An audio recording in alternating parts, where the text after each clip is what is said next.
All right, everybody, welcome back to the Broadside podcast. I am Andy Elliott. This episode is long overdue. It's been a little while since I've got to do an episode. I'm kind of currently right now in a full alarm cast decorated by my kids. But I sit down with Gary Strassburg, his son-in-law, Brian, Jake Collier from One Outdoors, and Dane Czarnecki, which I probably butchered his last name. We all have the same interest in hunting and the outdoors and preserving that here in the state of Washington. Dane and Gary do a lot of work talking at commission meetings, and Jake is the owner of One Outdoors, which we get into what that is. I encourage everybody to go check that out, oneoutdoors.org.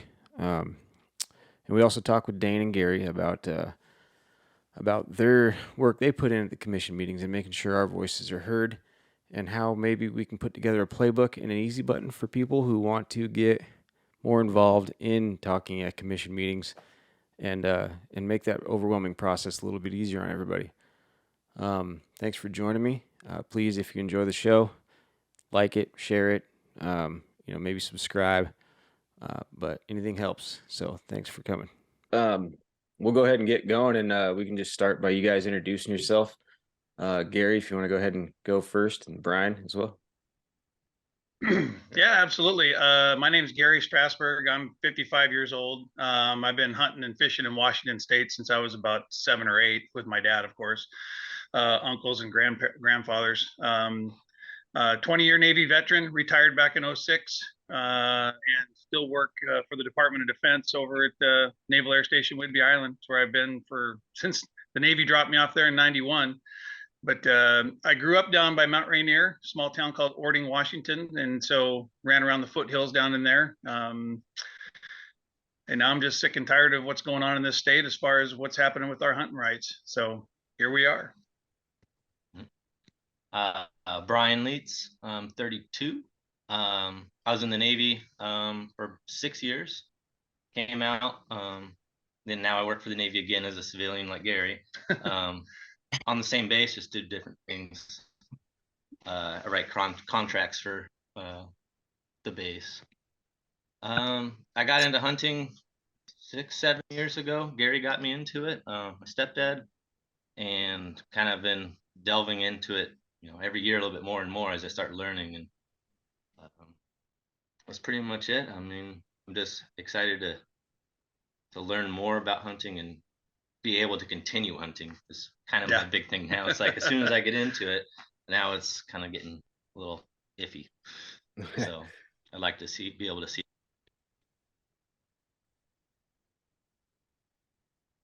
I think our internet. Oh yeah, you're good. Thank you guys, and also thank you both for your service. Jake, go ahead if you want to introduce yourself. Thank you. Yeah, thank you guys. Jake Collier. Yeah, thank you guys.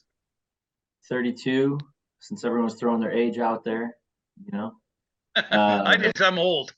Hey, it's all good. It's just a number. But born and raised in Washington State, had the chance to live in Tennessee for a while, played baseball and went to school out there. Played baseball for about 25 years, actually. So that's kind of how I define a lot of my life is by baseball. But moved back, jumped into the workforce, ran a couple startup companies, and then moved into we'll call it a work of passion, working in the outdoors space. So started One Outdoors. We book trips all over the world. We sell gear, and then we have a nonprofit where we do some fun stuff. Started doing that a couple years ago, and really this year we're just starting to ramp up on a few things. So lots of fun. I'm certainly interested in learning more about hunters' rights and so forth as it pertains to Washington State. I think there's a lot going on. And as a company, as an outdoors company specifically, operating internationally and domestically, I think it's important for us to stay in tune with what's going on. And Dane and I have connected quite a bit, so I've appreciated Dane's diligence in digging into legislation and seeing what we can do as hunters to keep our rights as hunters. I call them God-given rights. The state might feel otherwise, but regardless, I think we need to work together to find balance and figure out what is right for everyone. So I'm looking forward to learning and being here today. So thanks for having me. Yeah, thank you. It looks like we might have lost Dane there for a second. He's Yeah, I'm signing back back. on. You guys, Yeah, we can hear you. Your The video's interwebs. yeah, I hear you guys. uh, Sorry about that. I'm not sure what. no worries, man. Yeah, I don't know if you want to wait for your video to load or if you want to go ahead and introduce yourself as well, Dane. Yeah, I'll just go ahead and introduce myself. I don't want to get kicked again with the video on.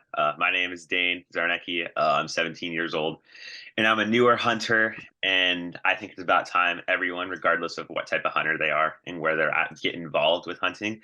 Because when it comes to getting involved, I say with current events, I'd say hunting is one of the ways we can make the most impact, way more than just say other types of politics. And with hunting as well, and with the type of state that we live in, it's time that a lot of people start standing up. And I think we got to start getting the message out there. There's still so many hunters and anglers who don't know what's happening, and there's just a lot of people who don't really care. And that's a little bit about me. I'll hand it off to you guys. Okay, thanks. Yeah, I mean, we're all on here kind of with the same passion in hunting and the idea of trying to, make sure we preserve it. I'd like to get deeper into that, but I think to start off a little bit more lighthearted would be kind of a good deal. So I don't know if Gary and if you guys want to kind of dive into more of what you guys got planned this year, hunting wise, trips, whatever you got going on. Sure. Our annual elk hunting trip is going to be a little shorter this year. The wife and I and the kids here, we're all planning on going to Yellowstone National Park in August. And then my daughter, my oldest, is going to give birth to my first granddaughter on my side.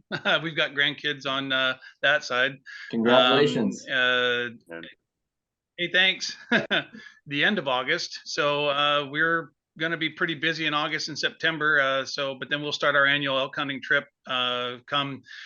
We don't know yet. We don't know if we're doing muzzleloader or a modern firearm yet. We've been modern firearm. Excuse me. I've killed a few elk in this state, and the only time I've done it is with a muzzleloader. So I'm trying to talk these guys into going muzzleloader hunting, but we'll see how that goes. And then just deer hunting for us. We kind of have a fallback because we have access to some private property on Whidbey Island, and there it's either sex, buck or doe. So it's kind of like our fallback that if deer season doesn't work out somewhere else, we can always just drive 5 minutes from home and hunt in the woods there on it's his grandparents' property. Oh, nice. So is that like a limited firearm deal there on Whidbey Island? It is. It's shotgun only. If you're doing modern fire, or if you do modern firearm, it's shotguns only. Or you can use a muzzleloader or bow during modern season. But the cool part about the modern or the shotgun, geez, I can't even talk this morning. The muzzleloader or archery seasons, he gets an archery tag. Usually get a muzzleloader tag for deer, and the seasons are very generous. So he's got his season coming up in September for bow. I'll have mine the first couple of weeks of October for muzzleloader. But then our late season runs from like November 5th to December 31st. So it's a long season. So that's why it's kind of our little fallback season. Pretty cool. Nice. What the heck just happened? Well, I switched cameras. Okay. Different camera. Yeah. I'll try to fix that. So what do you got? You guys are just going on a family trip there in Yellowstone? Yep, just family trip to Yellowstone. I don't know. We'll probably be gone about 8 or 10 days. We got 5 days inside the park, and then we'll try to get some bear hunting maybe in after that. Ooh, even before that, I forgot about bear hunting. Geez, and me being as old as I am, I've always had a bear tag. I've just never hunted bears specifically, except for the last 2 years. And that, especially with what's been going on in this state, now really hunting bears. So yeah, we'll be hunting bears before Yellowstone, and like Brian said, after Yellowstone as well. Nice. Yeah, I actually I don't know what's going on with my video here. I lived in Yellowstone for 3 seasons doing a job, working a construction job there. So cool. Yeah, it was a pretty cool experience. Very cool. So what about you, Jake? What do you got going on this year? I've got a pretty healthy mix of trips planned where we're filming for One Outdoors between Florida and Texas and Alaska, a couple other places. And then on the personal side, obviously, which I'm, equally excited about, probably going to chase Roosevelt elk this year over in Western Washington. And then I've got a couple baseball buddies flying in from Tennessee who want to do a Washington mule deer hunt. So we're going to test our luck on that. Staying over in Concanoli. Got a little spot over there. Those are probably the two biggest hunts that I'll personally get out on this year. Aside from that, just a lot of work travel, storytelling, so forth like that. Nice. Yeah.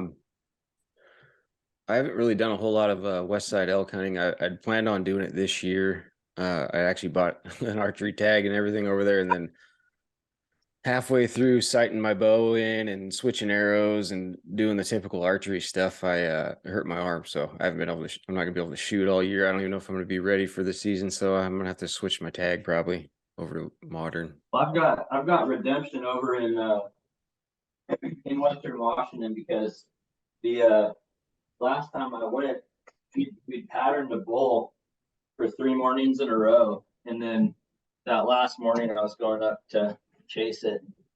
This bull was coming over the hill, like just about to come over the hill, and we had a 350-yard shot on it, and then I hear bull down. Someone else got him on the other side of on the hill.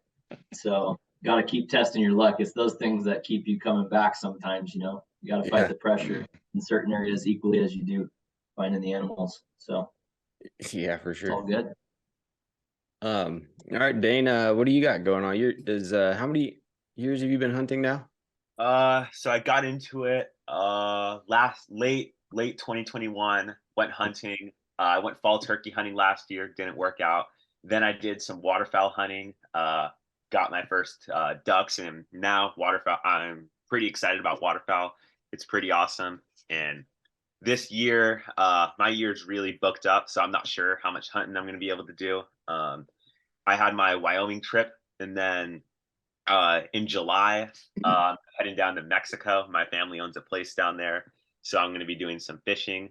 It's right on the Sea of Cortez. And then later in July, for about a week, I'm heading back to Cheyenne for Frontier Days, and I got family down there. And then after that, we're still kind of figuring things out. Either we're gonna head north to Jackson from Cheyenne.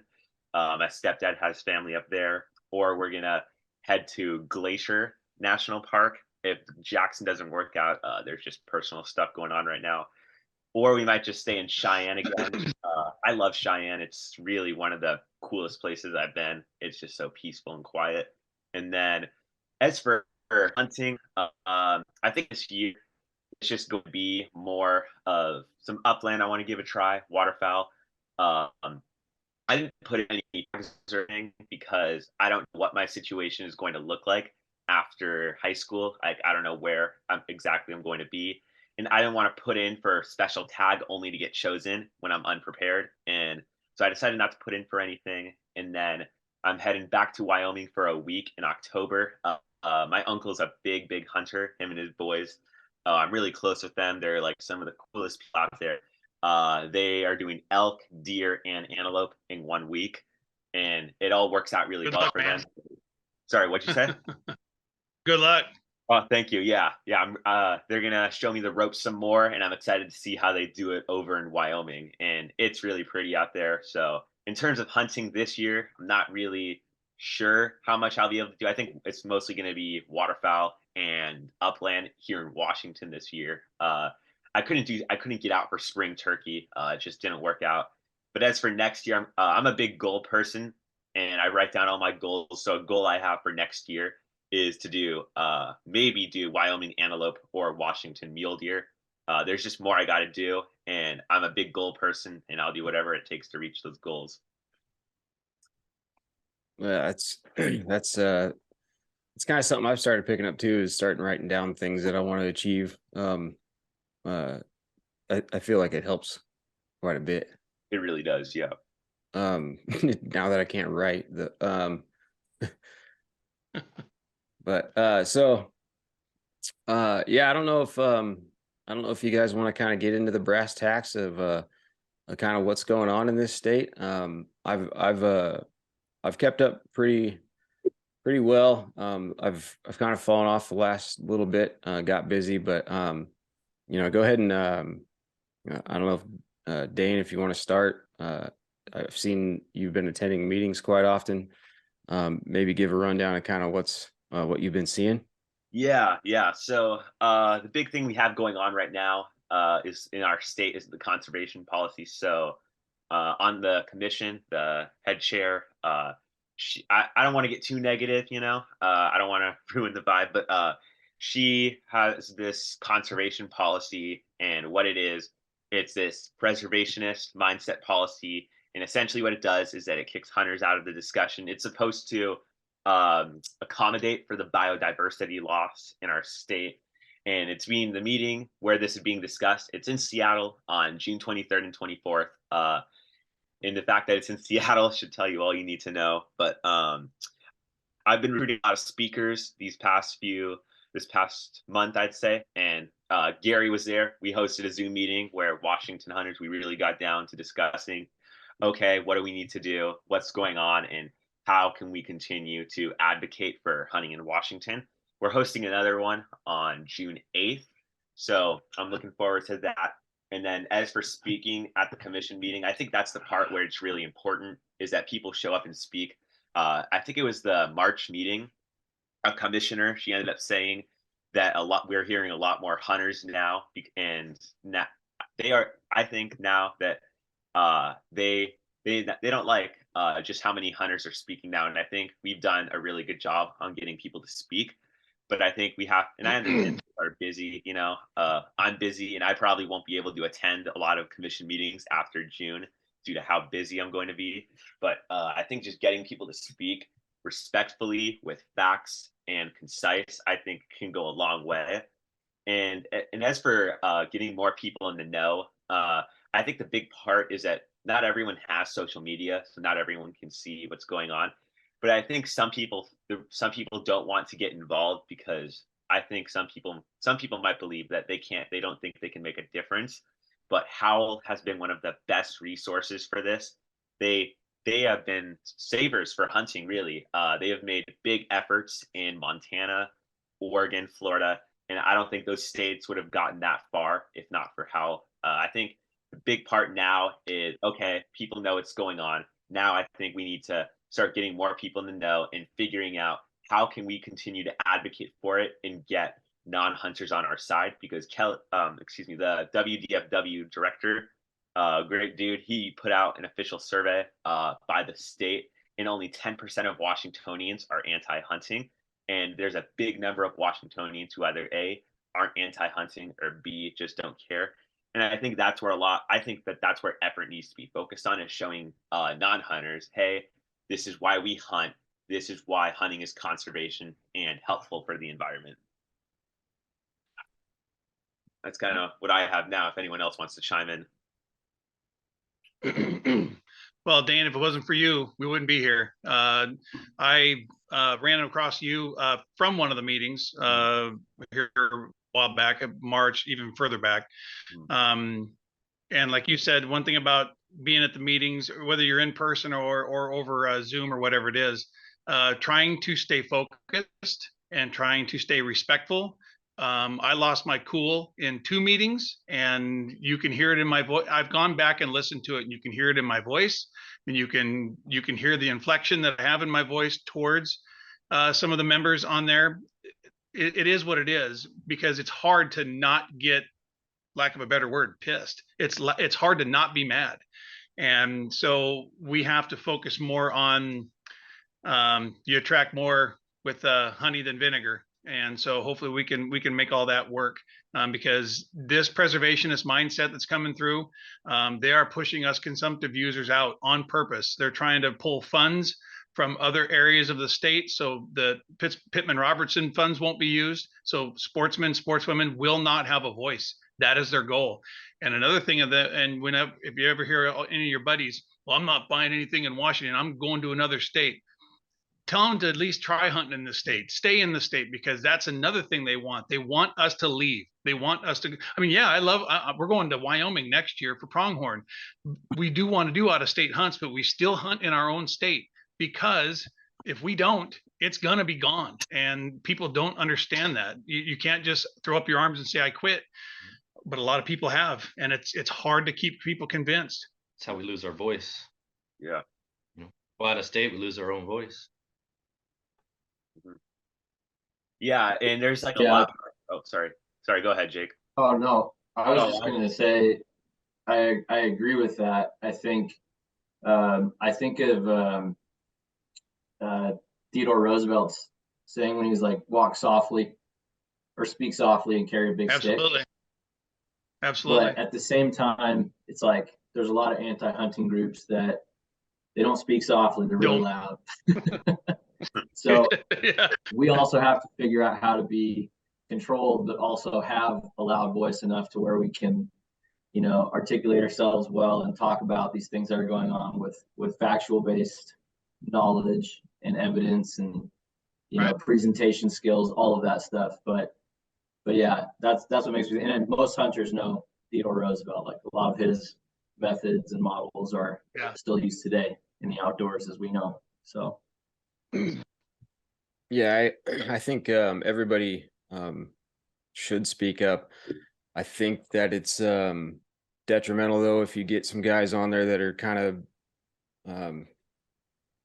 not educated is not the right word, but getting on there and just throwing shade at the commissioners and not having a planned out speech with facts and, you know, the calm voice. There's sometimes that I've watched and I've heard people get on there and it's almost kind of cringeworthy where they're just basically throwing attacks and stuff like that doesn't help. But I've seen lately that it's gotten really good, and you guys have done a great job at coming with an educated, factual statement made that that's going to help a lot more than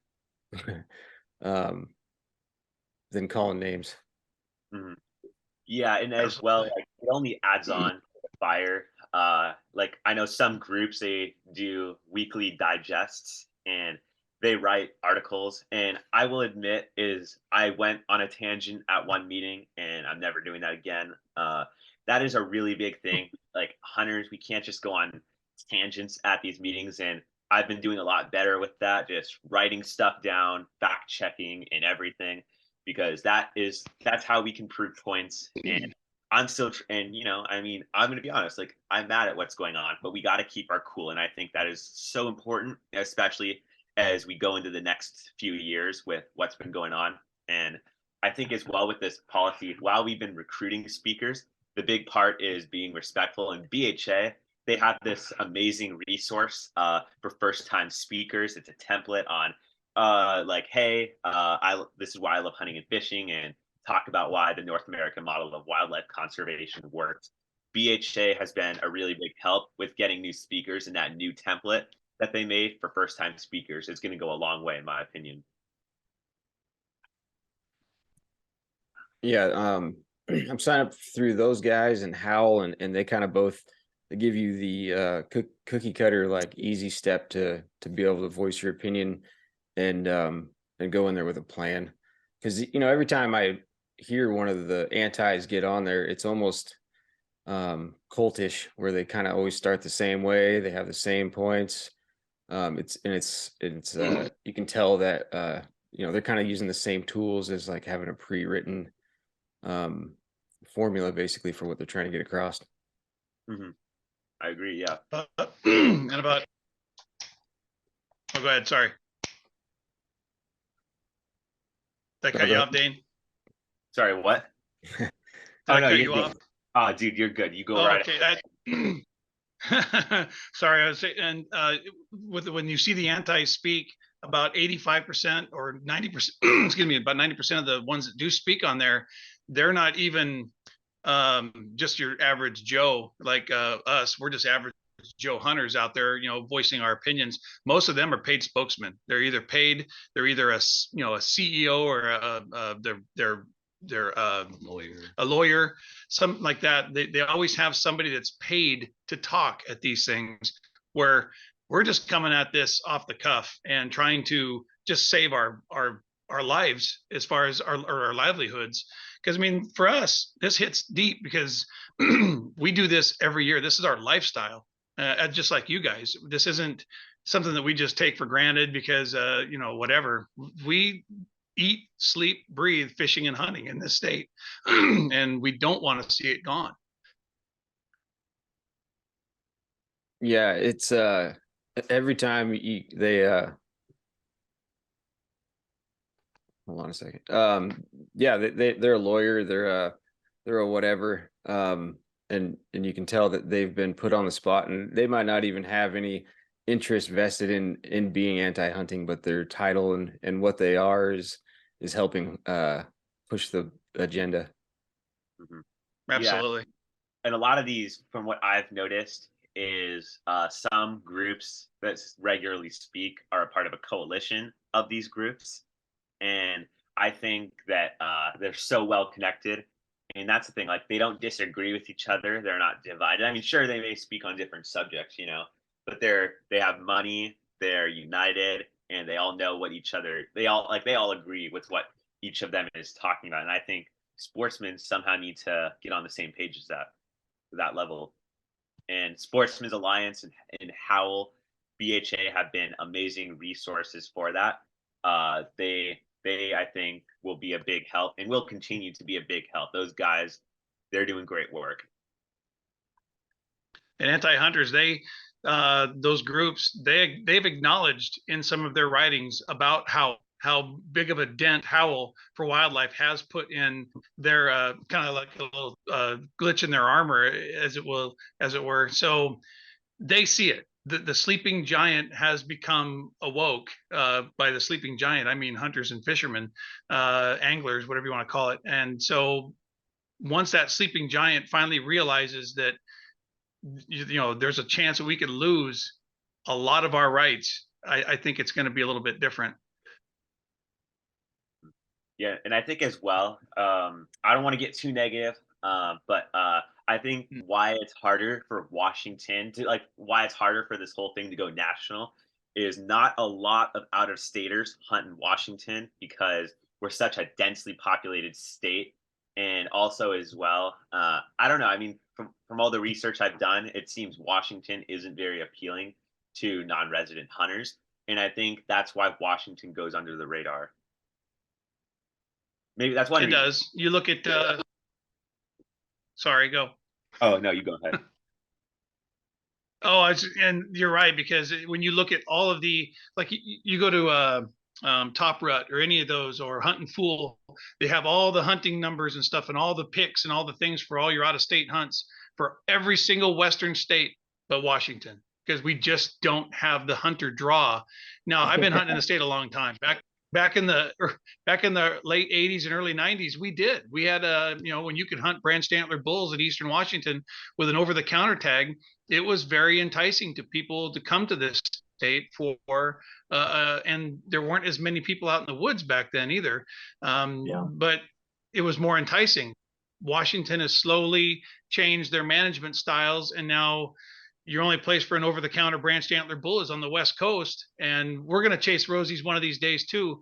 But the appeal is gone. There's not that same appeal there used to be years ago. So you're right, Dane, that this state does fly under the radar because nobody nationally wants to come here. Mm-hmm. Yeah. I remember growing up. So like I mentioned in the beginning, I played baseball for 25 years. And I did not get a chance to do a lot of big game hunting. Bird hunted here and there, got on a couple of deer hunts with buddies periodically, fished my brains out whenever I could though. But I remember when I was younger hearing these awesome hunting stories in Washington State, and then I played baseball for a long time. And then now it's like, there's still some great stories. And Washington State's a great place to hunt, but your comment makes me laugh because I was in I think it was Western Hunt, one of the seminars with Hunt and Fool, and they were throwing all the states to go to based on points and where you should go. And they're like, Washington, just don't even try. Don't even bother. And I was like, man, I remember just hearing all these great stories growing up. And then now that we're here and it's like, don't even try. I'm like, what's changed? What happened? So I think it really is worthy of digging into further and kind of building that voice to see how we can, facilitate some awesome experiences for hunters in Washington State, because they exist. They're here. I think we just need to chip away at it. So. Yeah, it's hard to believe how how popular Idaho is, and even people traveling to Oregon from out of state, and then we're here with, if not the same, if not better habitat for wildlife, and then it's a sad sight for hunting in this state. Yeah. And I think as well, like where we like the problem is where can not problem, but where can we go from here? Credit where credit is due. There are so many great people in the department. I've gotten to know quite a few people in the department, and not isolating those people that are pro hunting in the department is just so important. The department has made a big effort with R3 recruitment, keeping hunting alive. And I know some of the guys in R3, and they are just spot on with the work that they do. And they really are, those guys are serious about keeping hunting around. And the director is pro hunting, and there are pro hunting commissioners. And I think not isolating them is super important, and just working with them, showing and just talking with them, I think is it's important. And just show them, hey, this is, how people are affected. This is how we feel. But going about it in a respectful, in a way with facts, is super important.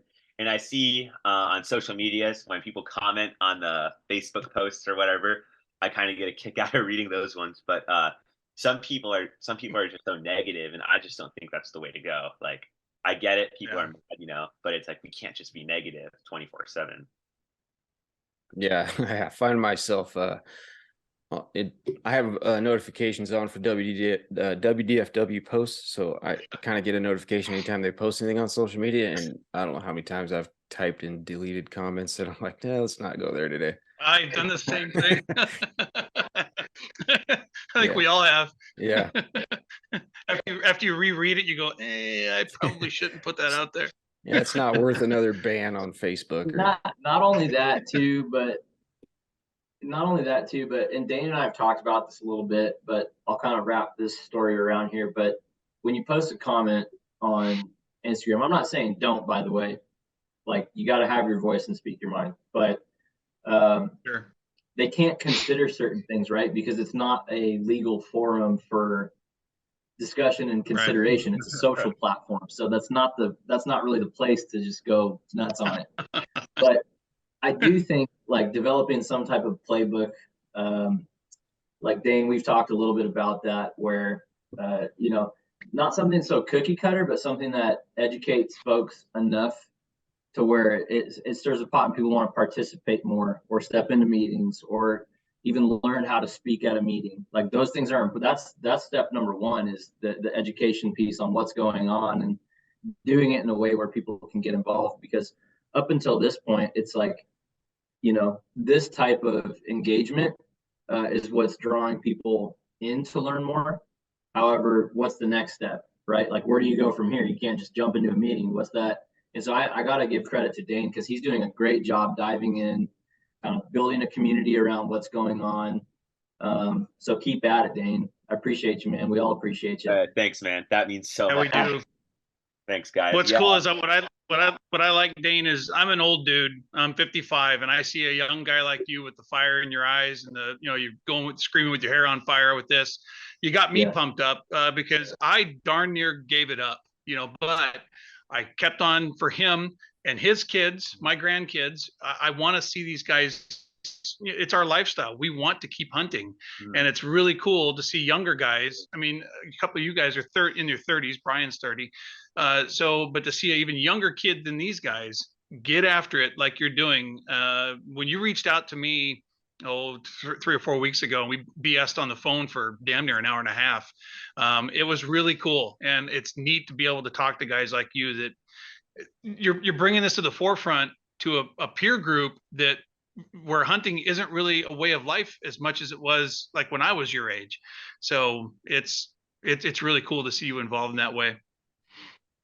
Thanks, man. That means so much to you guys. Thank you for that. And I'm trying to keep at it as best as I can, but also do the best way to go about it is respectful. And you don't want to be on this 24/7, because with me, it's like I want to learn more about hunting, rather than spend all my time on the ad. So don't get me wrong, I'll still advocate, but just learning more about hunting really is important, And I think with that, when you look at other states, they just do such a good job. And I'm not going to lie, it's hard not to not want to leave this state, because I've told a few of you guys I was planning on getting involved with the semi-bird campaign for a little bit.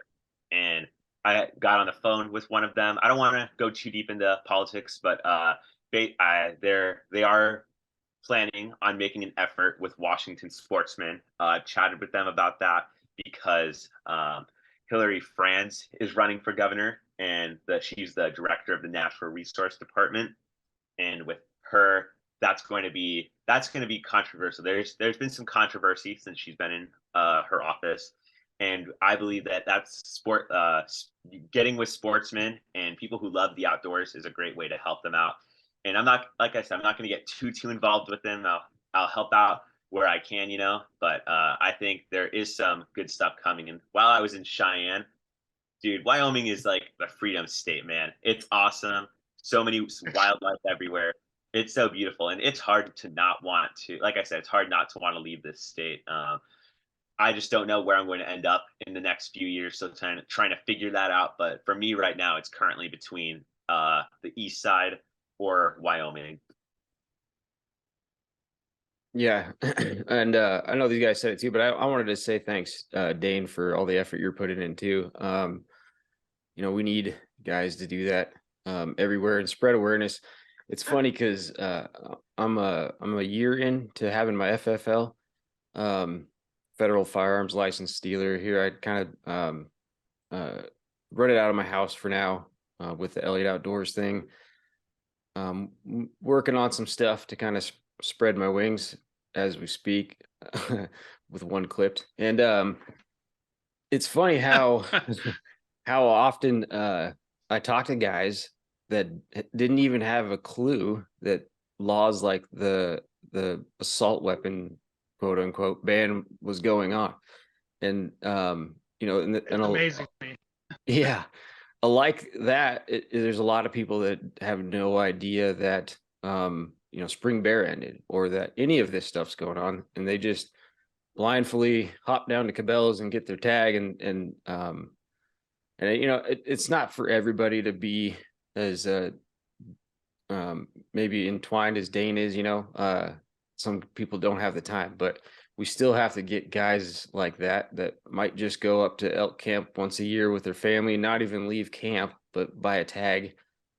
We got to get them involved in the know that this stuff's even going on, because the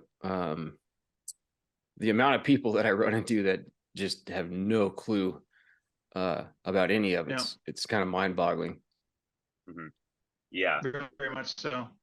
And I think a big part is just A, not everyone has social media, and B as well, like I'm a really busy guy, so with what I have going on, the advocacy part, it's like, sorry, I'm trying to think of a better word, but it's like, I'm trying not to spend all my time on it, I mean, I'd say it's been really quiet the past few weeks. And I think it'll heat up again towards June. But after the June meeting, I just have so much going on. I'm going to be a senior next year, and I have quite a few trips planned. So I might cool it down a little bit I will cool it down with the advocacy, just because I have so much going on. I still plan on helping out where I can, but I'm just so busy nowadays, and I can hardly keep up with it. And I actually, Andy, I wanted to tell you a story since you're an FFL dealer. So I was in Murdoch's. It's this ranching outdoor store in Cheyenne. I'm at the gun counter, and great dude. We're chatting it up about hunting and firearms. And apparently, according to ATF, Wyoming can't sell firearms to Washington residents, which was that was weird. He was like, because like he has his poster on, and he's like, oh, whoa, this just went into effect in April. And I'm like, wait, what? And I don't know. I mean, I couldn't stay too long and dive into it, but I just thought it was something funny to share because, like, Wyoming has like no gun bans. Yeah, I deal with a couple of well, one mostly ATF investigators. They're kind of like almost my babysitter. So a lot of people, like, if I leave town for a period of time, I have to let them know that I'm going to be gone. So I'm kind of in contact with them often, and without saying so much, they kind of rolled their eyes at kind of even what's going on in the state with our gun laws. Not being able to tell me that it's a nightmare here, but you could tell that even they're not happy with what our governor's doing. Mhm. I Yeah. can share a fun story without saying any names because I don't want to get anyone in trouble. But there was a study done by the FBI on this assault weapons ban, and the impact on crime was 0.001%, and they weren't even necessarily able to track that 0.001.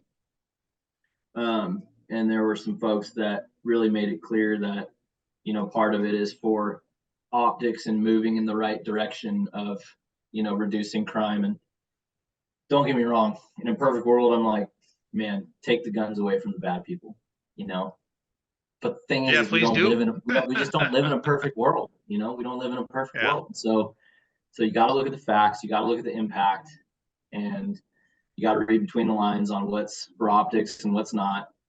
And part of it does come down to politics and just where you live and where people tend to vote and what they tend to stand for. So Washington State historically, as a conservative hunter, you're going against the grain quite a bit.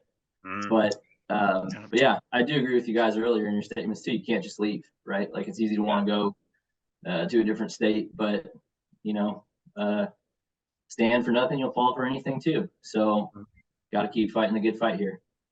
Yeah, and it's really hard to not, like I said, it's really hard to not want to leave. I mean, things are so incredibly expensive here, and I'm trying not to get too political, but it's just expensive to live here, and it's like things are so crazy right now. I can only imagine how crazy they're going to be when I have kids, And when I was in Wyoming, like I said, there were wildlife everywhere, great people, and just overall, it was just really pretty there, and you didn't have to worry about the big city struggles, And with that, it's like it's hard to, like I said, it's hard to not want, it's hard to not want to leave, But for me right now, like moving out of the state eventually, it has become a real possibility, And I'll advocate where I can, but it's like there's just so much crazy stuff, where, like, I think in one of the laws that were passed in Washington, Andy, correct me if I'm wrong, I think they have it to where you have to have a permit to own a firearm, I think.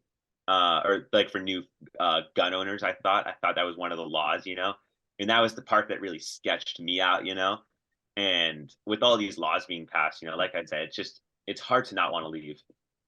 Yeah, there was 3 bills, firearm bills, that he signed, and a lot of people are basically focusing on the big one, which was banning assault weapons, which I hate saying that word. But what they didn't realize is, like, if a lot of things like a semi-automatic shotgun that might have a foregrip on the front of it that maybe an older gentleman uses to hunt turkeys because he can grip it better is now illegal to sell in the state.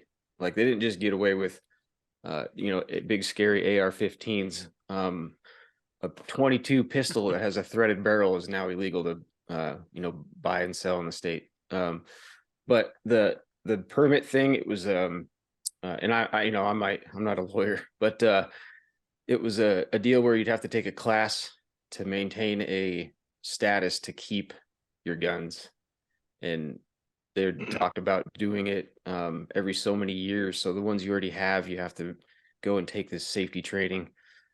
The one that's really scary is they're trying to make it so me as an FFL, if somebody came and bought a pistol or anything and went and committed an act of violence, that I could be held liable and for that act of violence. Yes. So what's going to happen is no insurance company is going to want to insure an FFL dealer in the state of Washington, which means that there won't be any. So that's how they're kind of getting roundabout way of getting rid of selling guns in the state altogether. Just running us all out of the state. Yeah. And if there's no hunting, there's no need for rifles. Yeah. Yeah. Yeah. The Second Amendment wasn't there for hunting though. It's true. Yeah, it's very true. You're right there. But you think about it though, that's kind of in a roundabout way. And the way these people think, that's just how they do it. Any low hanging fruit they can take, that's what they go for. Yeah. Yeah. And on a more positive note, so did you guys put in for your applications already for any of the OIL tags? Yeah, I've put in. I'm putting mostly in for points this year. I've kind of gotten to the point where a lot of the stuff in this state I'm putting in for points, and so that when my kids get older, I'm gonna start putting them in for points, and then eventually we can all kind of enter as a group with my kids, so that like they're not gonna be 60 by the time they get to draw a quality elk tag, like I'm gonna be. Yeah. So I have a pretty cool story to share. So my uncle in Wyoming, he's like one of the best hunters I know, and he's just a really cool guy, man. He's a big inspiration. So he won. He filled his once in a lifetime moose in Wyoming last year. So what happened was unfortunate. So he won the tag initially. Now, this is from as best as I remember it. He won the tag initially, but then my aunt died in September of 2021, and he decided he couldn't do the hunt just because of how things were. And then in 2022, I believe, yeah, it was 2022, he decided to write a letter to the governor to see if he could get that tag back because he wanted to go on that hunt. And he was entering for, I think, gosh, I want to say over 20 years, maybe almost 20. And the governor gave him the moose tag, and he went on the hunt with his boys, and I think I want to say southwestern Wyoming, and it was beautiful, man. It wasn't the biggest moose, but the reason why he got the moose that he did was because the animal it was severely injured, and he wanted to put it out of its misery so it wouldn't die an even worse death. But it was a pretty cool story, and we actually ate some steaks from that moose a few days ago. It was really good. But yeah, no, he is just one heck of a dude, and his kids, I'm pretty close with them, and his boys are going to be great hunters. His youngest boy he's going to be able to hunt for the first time this year, and that's why I'm heading over there with them to learn from them and go along on their hunt with them. So I'm really excited for that. With antelope over there, it's a draw because the tags, they keep going down because of all the winter kill. But with what they're doing is over the counter elk and deer tag. So that'll be really interesting, and I think as well it'll be really pretty going to pretty areas, man. And that's what's so great about hunting. You get to go to all these pretty areas, and even with fishing, you get to see the beauty of nature and get close, and you can have a closer bond with the outdoors, in my opinion, than other out. And I'm not throwing any shade at any other types of activities, but I think hunting and fishing is the best way to grow that connection with the outdoors. Yeah, absolutely. Yeah, I put in for a couple of things in Wyoming. Actually, kind of hoping I didn't draw because I'd probably get divorced if I would have drew Wyoming as well, because I got to go to an Idaho deer tag and a Montana deer tag this fall, and I just got back from a Idaho spring bear hunt. So yeah, I don't any more tags in my pocket. I'm gonna be looking for a new house. I know how that goes, man. We got a new baby that was due 3 days ago. So once she's here, we've got a 20-month-old as well. So aside from the work trips and so forth and the 2 personal hunts, I'm like, you just can't do it. She's gonna kick me out. I won't even sleep on the couch. I'll be sleeping in the yard. Yeah. Yep. Yeah, I think sometimes though she forcefully sends me out hunting. It's like she gets tired of me. She's like, "Go sleep in a tent somewhere." He's gotta get out of here. That's funny. Yeah, I think antelope as well. I mean, that's a hunt that like I for sure want to do. In the next. I think so. Like I said, my goal is to do antelope next year, hopefully. But I mean, those tags keep going down, man. I mean, the winter kill has gotten so bad, and Yeah. it's not like Washington's gonna have antelope anytime soon. So I'm not sure how many of you guys know, but the Colville and the Yakama nations, they manage antelope in Washington. So they used to be in Washington, but there's been several efforts over the years to reintroduce them. They didn't work. The most recent effort now, I think it's actually going pretty well. I want to say there's 200 in between 200 and 400 antelope in the state, but they're mostly confined to the reservations. But I don't think Washington's ever going to have those numbers recovered to what they once were. And I mean, antelope, yeah, they're just cool animals, though, man. They're fast and they're pretty good to eat. Yeah. Yeah, we've been buying tags. We've been buying points for antelope now in Wyoming for 4 years. So we were hoping maybe next year we can get drawn, but now, like Dane was saying, the numbers keep going down and down and down. So even applying for it is, might be sketchy enough to not be able to get drawn. Yeah, I actually watched a pack of wolves chase a group of antelope in Yellowstone when I was living there. Oh my gosh. Oh, really? Wow. Yeah, I got some of that on video, and then they they worked a bull elk pretty well and shoved him up a hill into the rest of the pack, and he's massive, and he never even picked up a step. Like, he knew he was gonna win, and they all finally gave up. But yeah, I live like a golf ball swing away from the Yakima Nation, the reservation here. So I've ran into some people that have seen some of the speed goats out there. So they're there. I haven't seen any. Cool. But Yeah, it Wolf Washington got them once. But speaking of the wolf thing, man, dude, that has just gotten crazy in our state. And I know Idaho got pretty bad there. I don't know if they're still doing it now, but it got me interested. North Idaho, they had this thing. The wolf problem got so bad, they were paying people, I think, $1,000 at one point to kill wolves. And then everywhere else in Idaho, you get paid $500. That's the Foundation for Wildlife Management that does that. I'm a member of that. I joined it back in 2018 on my first Idaho bull elk hunt. My wife and I went and we bought wolf tags. And I have a friend of mine that I graduated high school with. He lives over in Kamiah, and he told me, join this. He goes, all you have to do is keep track of all your receipts, anything you used to hunt wolves and in Idaho. And if you're successful, you tell them where you got your wolf or whatever you do, and then you mail all that, and they mail you a check. It's that simple, actually. Mhm. And a quick story: my wife and I, we were over there, and I asked my buddy, his name is Mike, and I says, "Well, do you call him? What do you do?" He goes, "Yeah, just howl at him. I mean, like just like woo." He's like, "Yeah, just do that." Like, no kidding. We're standing on a ridge top.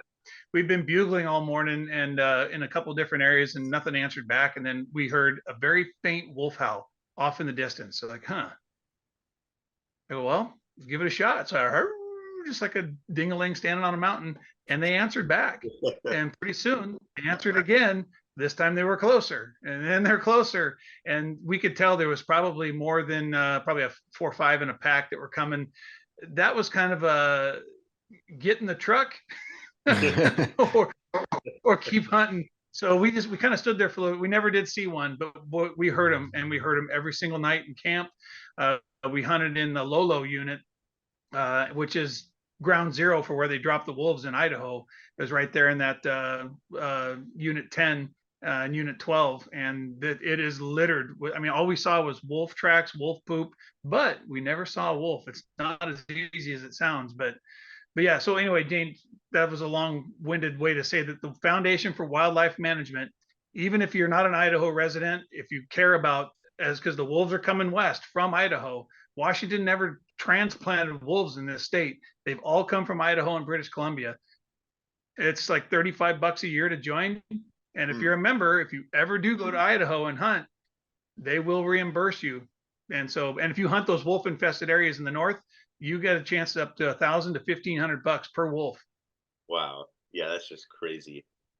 I don't think any other state is doing that. I think Minnesota, the whole wolf thing has been really controversial. Minnesota, I think they might have just banned wolf hunting, or they're putting more restrictions on it. I I thought I have. saw something. I think the Foundation for Wildlife Management actually now has a chapter in Montana, if I'm not correct, not mistaken. In Western Montana, I believe there's one chapter of Foundation for Wildlife in Montana. Yeah, go to their website, look, and it's actually, they've got a lot of information about wolves and where they were dropped off and how they migrated out of the park to the south, and they came up into the ecosystem that way. And then of course they were reintroduced in 2 different areas in Idaho. And I knew nothing about it until my friend that lives in Kemia told me about it. And I tell you what, I've learned a lot about wolves from the Foundation for Wildlife Management. Wow. Yeah. Yeah, it's I had, go ahead, Jay. Sorry, go ahead. I was just gonna say I had the privilege to sit next to Justin Webb and his wife. He's the executive director over there. Oh yeah, he's badass. Yeah, at a banquet, and the knowledge that they are equipped with in wolves and management is just, it's unparalleled. So yeah, I would definitely also recommend that organization. After that conversation, it's dialed. They're dialed in exactly like what you were talking about. They'll pay you to essentially come take out wolves. Highly recommended. That would be a personal bucket list item for me, just to participate in that activity, knowing the impact of that, but also I think it would just be a fun hunt, frankly. So yeah, highly recommended. And the cool part is, resident, non-resident, a wolf tag for a non-resident is $30. What? I mean, it's cheap. Yeah, it's not expensive. So if you ever go over there, if you ever do go over and hunt elk or mule deer, or whatever you're doing, and it used to be you could buy up to 5 tags, 5 wolf tags. Now I think it's unlimited. I don't even think they have a limit on it anymore. So my buddy Mike in Kamiah, he hunts wolves over there, and he also traps wolves. That dude takes anywhere from 10 to 20 wolves a year. So which to me is phenomenal. But it's almost like a no excuse to have a wolf tag in your pocket if you ever hunt Idaho, just because they're so cheap. And I think it'd be badass to get a wolf. So Yeah, absolutely. Every time I go there, I've got one in my pocket. You never know. I've never seen one in Idaho. I've seen them other places and heard them other places in the state, but yeah, you can't like there. There's reduced units down there for a bear tag. You can get a bear tag for $45, I think, and a wolf tag for $30. Yeah, for non-resident. Yeah, why not? That's a really good deal. Yep. And I think Yellowstone was like the whole big foundation, I want to say, for the wolf issue. That's when wolves, that's when the whole wolf thing, really started. And speaking of Yellowstone, remember, Gary, don't pet the bison when you're in Yellowstone. Oh man, don't be a tourist moron or Huron or whatever they call them. Dude, that is crazy, man. Like, I've seen videos of like the bison like gouging this woman 10 feet in the air. It's just crazy. And it's like, I don't even understand, like what goes through people's minds with that. Andy, you worked in Yellowstone for a bit. Do you want to tell us about that? Man, you would be you'd be surprised. It happens way more than you hear about it too. You might see 1 or 2 videos a year, and when we were there, it's happening all the time. It's mostly foreigners, they come down and think it's a petting zoo, and even the elk, they'll get right up close to them, and I got pictures of like people with their kids 10 yards from a bull during the rut, and it's like, dude, like you're just a moment away. So, but yeah, I don't think they understand that it's not a zoo. And they don't. The grizzly bears, they run the place. They pretty much go where they want. We had quite a few while we were working that would just kind of mosey through the job site, and not really care that you were there. Yeah. Unreal. Wow. Yeah. Yeah. And what's crazy was I've actually got a video. A pack of wolves come down a hillside and they chase a grizz off of a kill that it had, and they ran him out of there with his tail tucked. Yeah. Jeez. Really? Wow. Gosh. We're staying at the Fishing Bridge RV park, and I heard that there are grizzly bears in that area. Oh yeah, I rebuilt that RV park. Oh, nice. You did? Sweet. Yeah, all the water Very services, all the asphalt. So the fishing bridge, we directionally drilled underneath the river there. We were 35 feet below the river bottom with a the carrier pipe to carry the water power Wow. cable and stuff from the water tower we built as well. Oh my gosh. Wow. Very cool. I Well, was- thanks, man. What a small world. That is just Yeah, wow. thanks, Andy. Appreciate it, Yeah. man. Yeah, it was a cool experience. I was in Grand I was there for 3 years and I didn't see everything I wanted to. So You got to go back there, man. Wow. You gotta. It's Yeah. it's crazy how packed the parks are. I was in Grand Canyon a few years ago, so it's like the main part of the park, where it's like all the buildings and whatnot, where everybody goes to. Well, the elk just walk right on through. Like that's the thing where we are encroaching on their territory, and it's like they don't. These animals, they don't have like they do not care. They'll just walk right on through. So we're taking photos of the canyon. My little brother at the time, he's like, oh, I want to say 6, 7, maybe 8. And this elk, this bull comes up right behind him. It's like 2, 3 feet away from him. And we're like, Tyler, don't move. Tyler, don't move, because you don't know what these bulls are going to do, And it's just crazy. It's like not just in Yellowstone, but it's everywhere, Like animals are just unpredictable, and it's not all sunshine and rainbows with them. But luckily he didn't get hurt. But it was pretty funny though, that's for sure. But it's really beautiful in all those parks, man. You got to be careful, Dan, because natural selection can get you.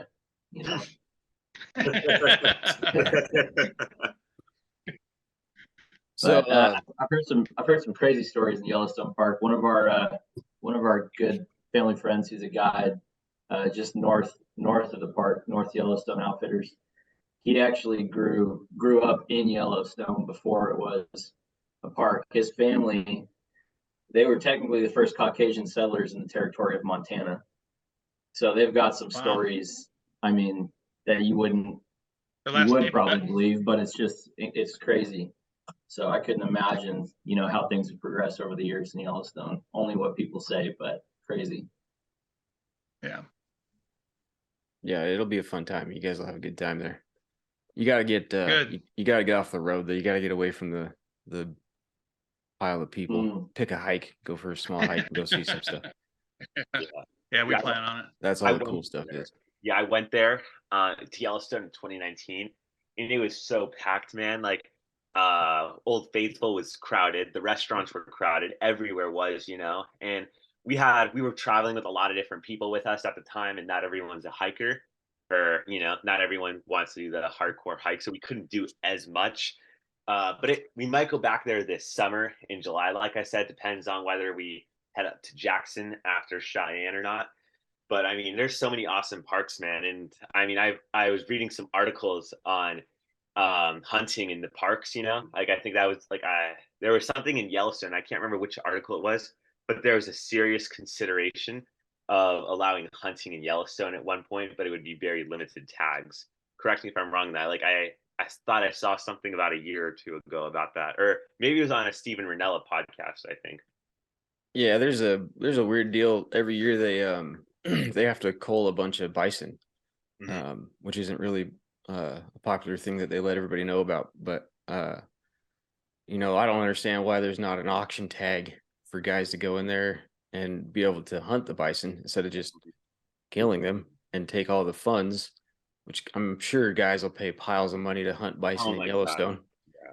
And Dude, then send those funds towards the park service. But I'm sure there's optics would not be very well on that. So Yellowstone just put up a video not a video, it was a story recently.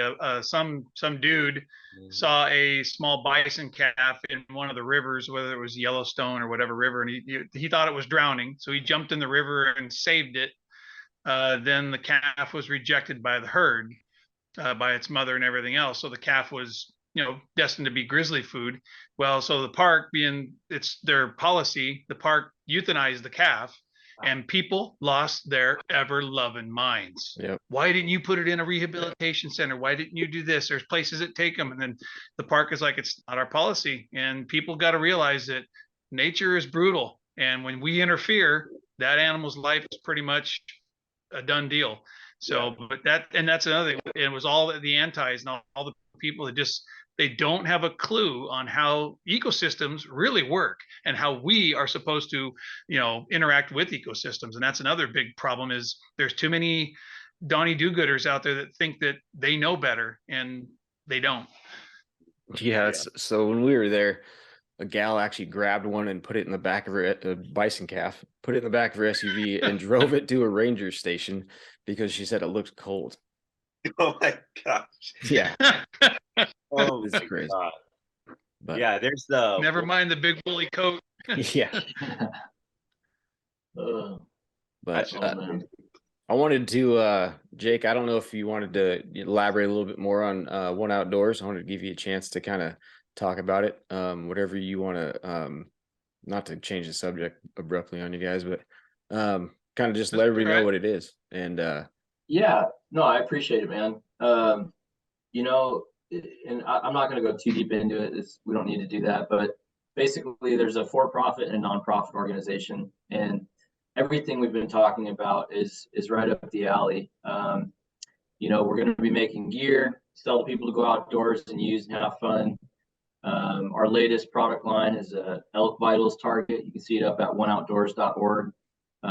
Really designed to improve hunter ethics, practice on a heart and lungs vitals target, steel target, so you get that audible confirmation, but also the visual confirmation on where your shot placement is. So improving hunter ethics, reducing meat waste there, just fun products like that. Excuse me. And then one of the guys on our team, his uncle started Bass Pro, and so we've got just a really cool lineup of all these different trips all over the world for hunting and fishing and fun stuff there. And then on the nonprofit side, Restoration Outdoors will take 10% of the net profits, and we work with folks in the world of trauma healing. So we'll send, you know, whether it's a kid whose parent committed suicide and that kid just needs a break going through a hard time, we get them on an outdoor experience, or a pastor that's burnt out at the church. So trauma healing is obviously a huge bucket, you know, so there's a whole array of different things we're doing under that bucket. Another one's fly fishing for veterans out in Colorado this upcoming, well, probably 2024. We're working on a big trip out there, but yeah, and then 2%. So of that 10%, 8 goes to trauma healing, and then 2 goes to conservation. So we're also participating in conservation projects domestically and abroad. Teaming up with a couple different organizations. One of them is Blood Origins, who you've probably heard of. We actually just had a donor come in and donate a wildlife museum to us. It's about 200 pieces of taxidermy from all over the world. And so we're going to use that as a place to educate and drive awareness around some of these conservation projects that people can participate in. Everything from working with sea turtles to, you know, collaring a black bear to darting a rhino, and working with anti-poaching groups in Africa. So it's all over the map. But yeah, man, Andy, I appreciate you letting me share a little bit, but we're sure excited to be starting to ramp up on the business side and work with folks on some of these projects. So thank you for the time on that. yeah, no problem. I'm actually on your I don't know if you can hear me clicking around, but I'm on your oneoutdoors.org. So if anybody wants to check that out, it looks pretty. You got some hats and some swag for sale. And is that a steel target? Yep. Yeah, steel target. And we've got about 25 to 30 other products that will be going up in due time, and then we'll probably bring on a distributor as well. So just to give consumers options for sleeping bags and pillows and all kinds of fun stuff as well. So nice. Heck yeah, that's cool. And you're locally based, Washington? Yeah, based in Washington State. So Linden, Washington, just below the Canadian border up there. So okay, yeah, you were just up north of us. Yeah, very cool. Yeah. So I don't know. You guys want to keep chatting about some hunting stuff? We've been on here a little over an hour, so I'm pretty free all day. But I just wanted to give an opportunity to make sure you guys, you know, get out there what you want. You know, like your One Outdoors or anything you guys have coming up. Dane, if you want to reiterate the next meeting you got going on and what you're doing too. Yeah. So June 8th, we're hosting another meeting, continuing what we discussed in earlier this month of getting involved, you know, and by this time in June 8th, they will, I know on the website, they have to have published the address. I've chatted with some secretaries in the department. they said they were still deciding on an address. So hopefully when we do this meeting, they'll have the address out, and we can find ways to get speakers, whether it's virtually or in person. I know some people have discussed carpooling, but I think just getting those speakers is just going to be really important. And we're going to continue to reiterate being respectful, having facts, and giving people resources of what to, how to speak your voice, and B, place to find facts and resources like the Rocky Mountain Elk Foundation. They do pages on they have a whole page on how hunting is conservation. They give like 20, 30 reasons why it is. So continuing to share those resources with people is what we'll do. And also as well, just getting more involved with each other and getting connected. We can't just rely, on one group or one person. It takes a lot of other people to get involved and really chat with each other.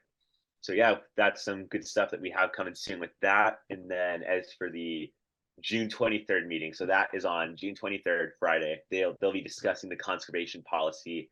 And then Saturday, there's another open public comment, which they do.